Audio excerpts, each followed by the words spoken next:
Bienvenue à tous pour cette édition sur Business 24 Africa. Le ministre ivoirien des Ressources animales et halieutiques, Sidi Tiemoko Touré, s'est exprimé sur le bilan et les perspectives du sommet Renew PAC et de l'Assemblée générale du Réseau libéral africain tenu à Dakar en décembre 2023. À Dakar, les discussions se sont déroulées autour des sujets importants tels que les enjeux économiques, l'autonomisation des jeunes entrepreneurs, la promotion des valeurs démocratiques. Faisons le point de la conférence tenue ce 4 janvier 2024 à Abidjan avec le ministre Sidi Tiemoko Touré. L'hôtel Tiama a servi de cadre pour la conférence de presse animée par le ministre Sidi Tiemoko Touré. La rencontre a débuté par une rétrospective des moments forts du sommet, mettant en lumière des échanges fructueux entre les représentants des pays participants.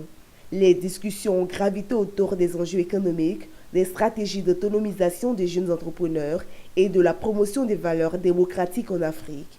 Il n'a pas manqué de dévoiler les avancées issues du sommet Renew PAC et de l'Assemblée générale du Réseau libéral africain qui se sont déroulées à Dakar en décembre 2023. Le sommet Renew PAC vise à renforcer le partenariat entre ces différentes régions.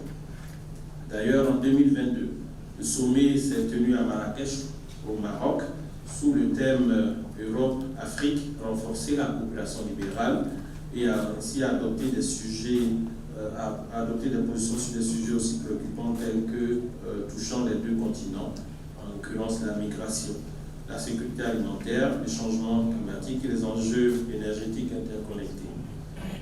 Cette année, en 2023, le sommet s'est tenu du 3 au 5 décembre à Dakar, au Sénégal, sous le thème Europe-Afrique, comment favoriser le développement durable, suivi le 6 décembre par la célébration du 20e anniversaire de l'Assemblée générale du Réseau libéral africain, axée sur les bilans et les perspectives.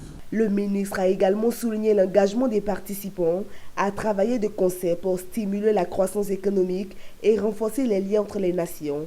Des accords bilatéraux ont été conclus, favorisant la coopération dans des domaines tels que l'énergie renouvelable, la santé publique et le développement technologique.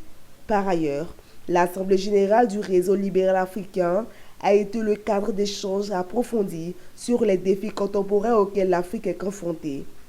Des initiatives novatrices ont émergé visant à améliorer la gouvernance, à encourager l'inclusion sociale et à promouvoir le libre-échange sur le continent.